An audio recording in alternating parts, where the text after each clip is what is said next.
Malaikat itu di apa?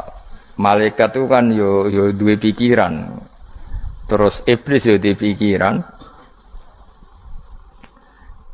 Sing padha-padha pikiran niku ya rada bener iblis. Pikirane lho ya. Tapi nurute bener malaikat. Jadi umpama agama kanut pikiran ya bener iblis. Mergo cara berpikir iblis iku Adam ku sangka lemah, aku sangka api. Berarti keren aku. Nah cara pikirane malaikat wis ora mikir mbok mulya ndi dikongkon ya manut. Jadi agama ini sanad. Agama ini seorang lagi napa? Sanad. Sakjane cara tauhid ya keberatan. Aku ana istilah Baitullah ya keberatan. Wong Baitullah maknane omahe Allah sing takok. Allah manggon wirdi ning Ka'bah. Jadi kita harus ngikuti ulama. Dikatakan Baitullah itu nama penghormatan. Sesuatu itu mulia, maka disebut Baitullah. Bukan berarti Allah nempat di situ. Mergo Allah ndak butuh napa? Tempat. Jadi itu kan jelimet, Mang. Lagi-lagi yang tahu itu ulama. Masjid ya dikatakan Baitullah. Lah nek misale iki masjidé pangeran, malah nambah manani lucu. Masjidé pangeran. Jadi iki tempat sujudé pangeran. Nah, kacau kae. Tapi berhubung wong ra paham alhamdulillah demun iki masjidé pangeran. Jajal maknani bahasa Arab. Iki masjidé pangeran, maknani terjemah. Iki tempat kacau. Ini baru kayak bodoh, ora roh nek iku kacau. Jadi kacau. Ya mulane anut ulama. Jadi darani Baitullah apa dikatakan daleme Allah maknane apa idhofatut tasyrif. Napa idhofatut tasyrif maknane omah sing mulia sampai diistilahno daleme Allah. Kalau dalam ngaji-ngaji ulama itu agama ini dari awal unik. Allah melarang sujud kepada batu. Tapi kita sholat itu madhep Ka'bah. Kemudian juga ada batu. Makanya kita harus menanamkan bahwa semua sujud itu lillahi ta'ala.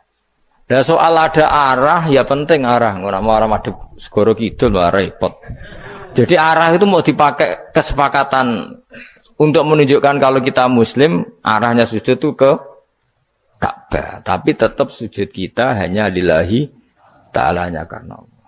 Ini Nabi nanti takut orang Yahudi, Muhammad, nak langit bumi itu sebenarnya hancur pas kiamat. Terus manusia sing mati mulai ini Adam sementara tidak kok endi. Jadi nak takut ngono mirip so, mirip Yahudi. Nak mirip Sugair apa? Nak mirip Ngamure. Jadi agama ini selalu disoal pakai akal. Jadi agama tanpa akal ya iso berdiri, tapi kalau terlalu bawa akal itu ya repot. Ya makanya tadi itu pentingnya riwayat. Seorang lagi pentingnya apa? Riwayat. Makanya cara Imam Malik itu enggak suka sama agama di logika itu enggak suka. Karena nanti orang yang punya logika terus merasa lebih punya otoritas terhadap apa? Agama. Ya wis sesuai ngono agama iku angel oleh nerangno sampean agama iku. Sampai saiki tak bedheki. Nabi Adam diusir kondi. Swarga. Terus swargane Nabi Adam saiki didakoni. Mergo swarga iku luase sak langit bumi. Lah nek iku saiki didakoni ndi wong.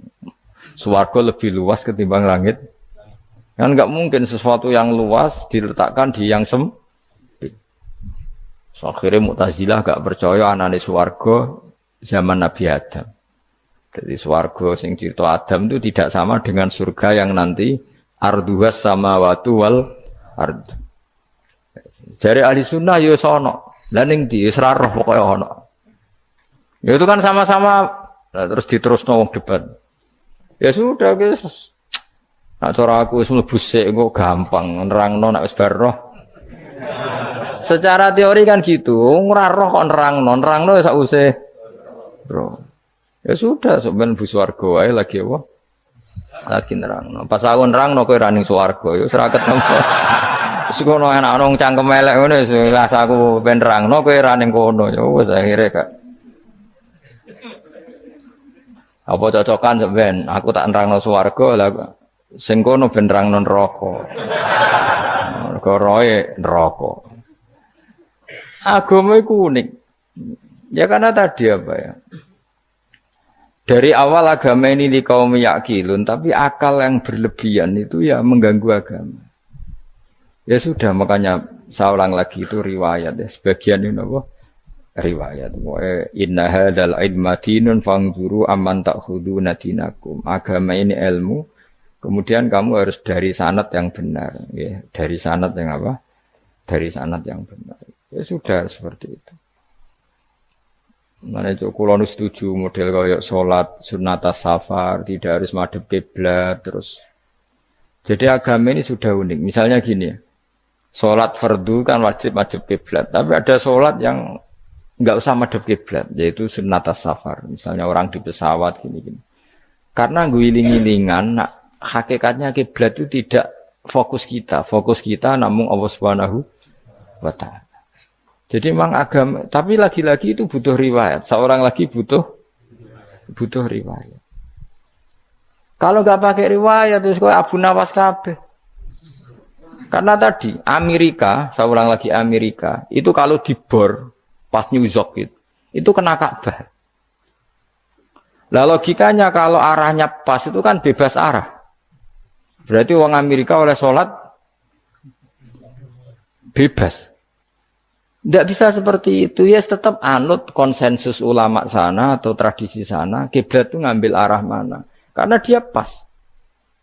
Ya bumi yang ada arah itu secara akal kan hanya rubuk 1/4. Makanya kalau kamu belajar falak itu ada rubuk. Lainnya itu sudah tidak ada arah. Misalnya bumi bulat bola, yang sama atas dikatakan sama-sama di atas. Ya kadarnya hanya 1/4. Lainnya itu sudah dikatakan samping. Makanya seperti Denmark, itu ada daerah yang siang itu sampai 3 bulan, entah berapa siklus sekian puluh tahun. Ada yang lebih lama siangnya, sampai 18 jam. Kalau di Eropa kadang puasa itu sampai 18 jam. Ada yang selalu nggak kena matahari, kayak kutub utara, kutub selatan. Nah makanya kalau misalnya sholat itu ngikuti apa? Kalau ngikuti matahari orang kutub sholatnya hanya maghrib, isya, subuh. Gak wajib poso orang tahu ono rino misalnya. Ya tidak bisa seperti itu. Jadi kalau nuruti logika kan terus berdebat terus. Tapi kalau nuruti rasa sebagai hamba. Orang kutub butuh sujud sama Allah. Orang kutub butuh loyal sama Allah dengan memperlakukan puasa. Ya sudah, akhirnya kita harus puasa. Nah, lalu kalau ukurannya matahari, mereka tidak punya matahari. Memangnya puasa itu penyebabnya wujudnya matahari, apa penyebabnya loyalitas sama Allah Subhanahu wa Ta'ala? Loyalitas. Kalau penyebabnya matahari ya, berarti kalau nggak ada matahari, nggak usah apa? Tidak usah seperti itu cara berpikir, makanya ngikuti ulama. Karena ulama yang tahu tradisinya Allah dan Rasul. Ya seorang lagi ulama yang tahu tradisinya Allah dan Rasul. Meskipun ya kadang saya enak dewe ulama. Mergo ya kadang ya mau kalau bolak-balik ngomong gak diterang nombek cangkem elek ora paham-paham. Makanya masyhur itu ada kiai di debat sama orang rodok PKI. Pak Kiai, kalau setan dari api masuk api kan biasa. Terus susahnya apa? Mau materinya dari api. Terus Kiai itu mek lemah, sawurna raine. Loro cung, nggih sakit. Jare wong kok lemah, kena lemah kok loro. Karena serak kena diterangno. Manusia materinya kan dari tanah, berarti kena dipendem urip-uripan. Piye ya? Ya loro ya. Lah ya jare kok lemah kok dipendem ning lemah kok. Karena dijelaskan pakai lisan yang baik, gak paham-paham. Sebenarnya kita ini ingin selalu baik, tapi ada orang-orang diterangkan cara baik-baik itu. Paham. Kayak misalnya ana wong kondo, Gus kula niku bojo kula cerewet ngene-ngene, apike kula pegat. Dicereweti bojo mbek diarani duda iku lara ndi? Oh lara diarani duda isen. Kue payu rabi dicereweti, ambek ra payu rabi jomblo, sakit mana? Sakit distatuskan jomblo. Malah kena dicereweti sabar prestasi baru. Mesti Wong ku diwolak-walik. Lan jar wis kula tak malan kula seneng mbek Imam Syafi'i. Kowe dirasani wong ning ngarepmu, diomongi, ambek dirasani seneng ndi? Seneng dirasani cara kowe. Jare Imam Syafi'i buktike wibawa, buktine ngomong ning ngarepmu rawani. Jadi Imam Syafi'i itu rileks urip. Ya Aba Abdillah, orang yang tadi muji-muji jenengan itu kalau di luar maki-maki jenengan. Jadi alhamdulillah. Kok bisa itu kan bukan pengkhianatan. Berarti saya wibawa. Di depan saya enggak berani itu. Wong itu soal Imam Syafi'i, ya cium tangan, ya hormat. Tapi setelah di luar menghujat. Singkat cerita dilaporkan ke Imam Syafi'i. Orang yang tadi nyium tangannya jenengan itu di luar ngerasani jenengan. Jadi Imam Syafi'i, alhamdulillah. Berarti aku wibawa. Mendengar kurawani. Ya dianggap enteng saja. Terus ada orang misoi Ja'far Shadiq. Sayyid Ja'far Shadiq itu Sayyid putune Nabi, orangnya soleh alim, gurunya Abu Hanifah. Di antaranya gurunya Abu Hanifah itu Sayyid Ja'far Shadiq. Itu kalau dihujat orang diomongin ini, dimaki-maki, sampai ke rumah. Pas mau masuk rumah, kamu masih ingin maki-maki saya? Iya. Tak tunggu sampai selesai. Setelah selesai, sudah, sampun, sudah. Masih emosi orang, sudah. Kamu misoi saya berdasar apa yang kamu ketahui. Yang tidak kamu ketahui lebih banyak. Maka saya tunggu. Izin. Izin sampai. Terus ketika ditanya, kenapa engkau sabar ketika jenengan saya pisui? Orang ini akhirnya tobat, mencium tangannya, mencium lututnya. Jawab saya Ja'far Shadiq ini. Aturahu tu'sokurhan, aturahu yu'sokurhan. Kowe ora ngrafaham kalimat itu, tapi tak terangkan ben dadi wali. Kowe roh pangeran. Ya tahu. Sing durakani pangeran tuh banyak enggak? Yang maksiati pangeran tuh banyak enggak? Banyak. Lah iya pangeran sing di langit bumi wae dimaksiati, apa meneh trimo aku. Akhirnya terus jadi orang-orang soleh itu cara berpikir itu di luar kapasitas kamu. Apa ya? Mereka itu hanya Allah, taunya itu hanya Allah. Aku kan enggak egois, harga diri.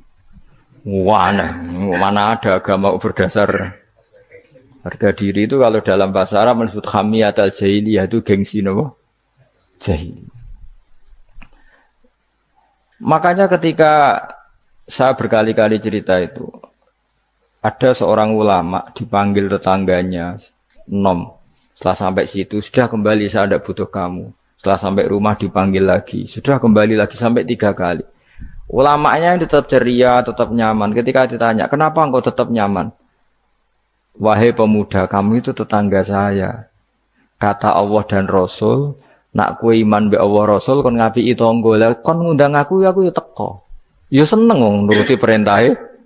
Ketika kamu nyuruh saya kembali, ya saya kembali. Memang itu keinginan kamu. Kue tanggaku, aku kon nurut mbek tonggo. Aku ora urusane mbek kowe. Aku mau nyaman mbek perintahe. Oh, nangis pemuda tadi itu tobat. Kalau kamu kan warga diri, orang kok dipimpong. Nes gak bakat wali blas. Jadi orang dulu itu nyaman. Karena pikirannya namun Allah Subhanahu wa ta'ala. Umar bin Abdul Aziz itu termasuk khalifah paling soleh setelah periode sahabat. Itu mau kapundhut itu santai.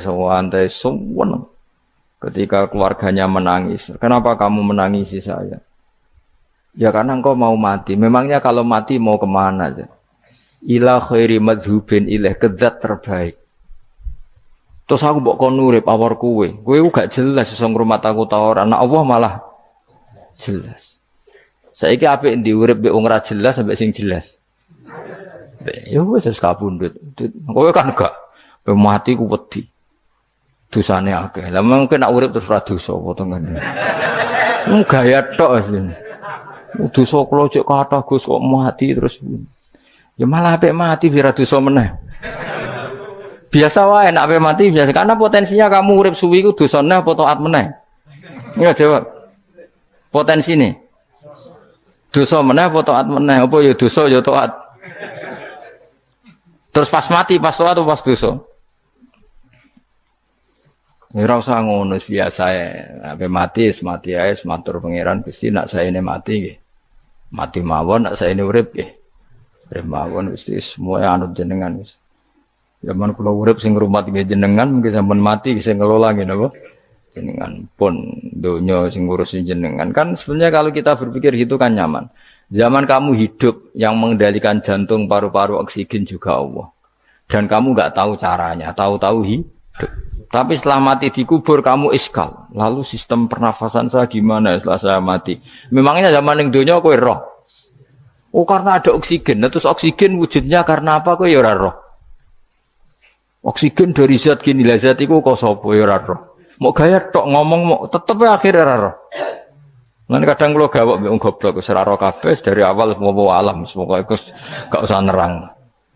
Nah, artinya gini, kalau zaman di dunia kamu tidak bisa mengelola diri kamu sendiri, juga sama setelah mati tidak bisa mengelola diri kamu sendiri. Semua itu al-amru biyadil, semua itu dalam kekuasaan Allah Subhanahu wa ta'ala. Ya sudah, alaihi tawakkaltu wa ilaihi unib. Ya sudah, kita pasrah saja dan kita hanya kembali kepada Allah Subhanahu wa ta'ala. Ya sudah, itu agama. Tapi nak bawa logika pakai akal. Wah itu orang mati itu sudah nggak bisa apa-apa, sudah jadi tanah gini-gini. Ya, masalah catekar yang ngerti, nah, jadi tanah itu tidak bisa apa-apa. Tapi masalahnya kita ini dikendalikan oleh zat yang bisa mengelola semua. Yaitu Nabi Adam diciptakan juga dari tanah. Ya sudah hanya berdasar riwayat itu yang kita akhirnya meyakini setelah kita mati juga bisa hidup lagi. Iki rasa kuwatir, iblis itu ya dhaif, iblis ya lemah. Nyatane ya kowe tetep ngaji jalalan. Berarti ora sukses menyesatkan. Kodang di kowe iblis. Ya kodang sampean, dikon ra ngaji tetep ngaji. Dikon paham tetep ora paham. Berarti iblis itu enggak keren loh. Betul, saya setiap melihat orang sholat itu menyaksikan kekalahan apa? Iblis. Jadi iblis itu ya kalah ora kok hebat ya ora. Biasa mawon, ora usah sing hebat ya namung pangeran. Dari awal iblis wis menyerah ngadepi orang sing ikhlas. Ikhlas itu dimulai dari awal. Cara bahasa Inggris pokoke hilir sampai hulu sampai hilir kudu ikhlas kabeh. Misale kita duit, yakin nek iku wae Allah. Sehingga kita ketika ngasihkan orang itu kamu enggak merasa itu milik kamu.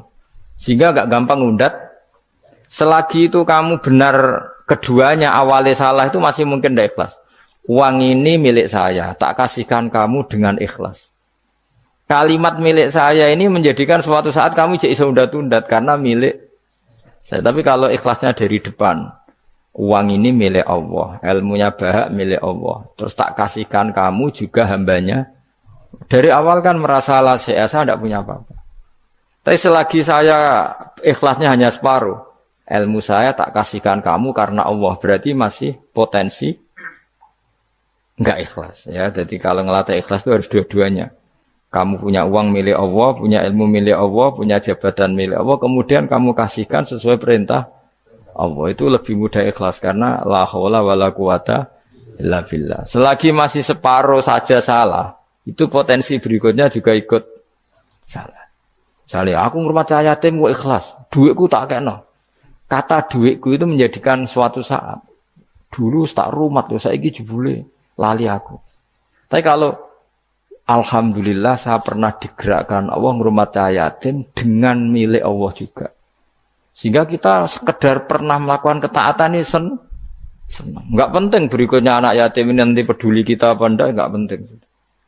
Yaitu ikhlas ya. Ikhlas itu sesuatu yang semuanya lillahi ta'ala. Dan inna sholati wa nusuki wa mahyaya wa mamati lillahi rabbil alamin. Masyhur itu khilafnya ulama. Apakah malaikat itu termasuk umatnya kanjeng Nabi Muhammad sallallahu alaihi wasallam?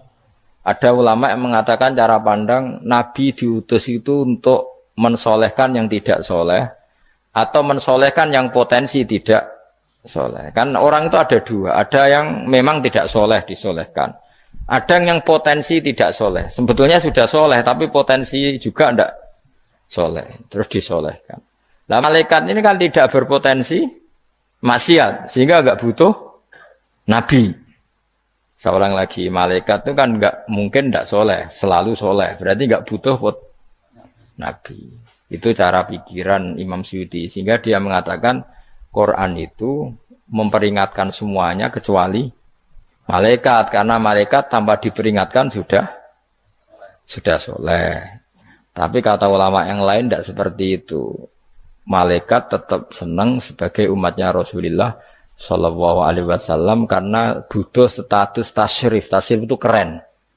Nanti ditakoki kowe melok kelompok isopo, melok kelompok Kanjeng Nabi Muhammad Shallallahu Alaihi Wasallam. Sehingga kalau nanti ditanya Allah, mimman anta misalnya, min ummati habibika Muhammad, itu keren. Kayak termasuk umatnya kekasihmu Nabi Muhammad Shallallahu Alaihi Wasallam. Lalu kamu ngikuti apa? Yo min ahsani kitabik, mengikuti kitab terbaikmu ya Allah. Sehingga mereka ikut umatnya Nabi bukan karena disolehkan, tapi karena tasrif, satu kehormatan. Itu yang diikuti ulama. Tradisi kita, ahli sunnah, ngikuti yang pendapat itu. Ngikuti bahwa malaikat pun suka dikategorikan umatnya Kanjeng Nabi Muhammad Sallallahu Alaihi Wasallam karena nambahi tasrif. Nambahi apa? Tasrif. Masyhur itu Imam Suyuti dalam hal ini kita ngikuti ulama mayoritas, bukan ngikuti yang ini. Masyhur kan Jibril ditanya, kan itu ketika Jibril ketemu Nabi Muhammad ditanya, untungnya apa kamu jadi safir? Safir itu kira-kira terjemahan bebasnya panitia saya. Jibril itu kan ya jauh dari langit turun bumi, dari langit itu kan jauh. Terus kamu untungnya apa? Karena Jibril itu tahu betul peristiwa yang pernah dilakukan Allah. Yaitu kayak apa malaikat yang di langit bisa diusir karena kesalahan tertentu. Malaikat yang sok suci kayak siapa itu Harut Marut juga dihinakan seperti itu. Dan Jibril tahu betul Allah itu yaf'alu ma yasha. Jadi yang sekarang malaikat bisa saja jadi pokoknya tahu betul Allah bisa melakukan apa saja. Karena Jibril tahu betul Allah, karena dia ketua malaikat. Kan kita tahu misalnya ada sejarah siapa? Harut Marut, dari malaikat menjadi hina seperti itu. Terus Jibril akhirnya tanya, ya sudah, Jibril punya apa? Terus ditanya Nabi, kamu untungnya apa setelah jadi safir saya, jadi panitia yang ngurusi wahyu. Terus kata malaikat Jibril, saya tidak pernah merasa aman, apakah saya selalu dalam posisi ini? Posisi terhormat, kecuali setelah menjadi safir, menjadi pelayan kamu ketika aku distatuskan oleh Allah apa itu innahu laqaulu rasulin karim dzi quwwatin inda dzil arsy makin muta'in tamma amin. Terus ganti fa amin tu ba'du, baru setelah itu saya merasa aman bahwa posisi saya aman karena Quran itu abadi ila yaumil qiyamah ila mala mi'adalah, semuanya Quran itu abadi dan di Quran itu saya distatuskan muta'in sama amin. Berarti saya merasa aman tidak akan dirubah kestatusan saya malaikat semenjak saya jadi safirmu. Intinya Jibril juga mendapat kehormatan karena ngitmai Quran. Paham ya? Makanya kita di sini mengatakan ini pendapat Imam Suyuti, tapi hampir semua ulama berpendapat apa? Malaikat pun ikut mendapat berkahnya Kanjeng Nabi Muhammad Shallallahu Alaihi Wasallam. Jenenge apa? Berkah tasrif, apa berkah apa? Tasrif. Jadi punya status kehormatan. Nah, yang dikatakan Imam Suyuti itu murni logika. Murni logika tadi, yang namanya Quran itu memberi peringatan supaya enggak soleh menjadi soleh, dan malaikat tidak butuh itu karena sudah selalu soleh ya. Jadi itu logika saja, tapi kita berkeyakinan malaikat pun butuh, tapi untuk kehormatan.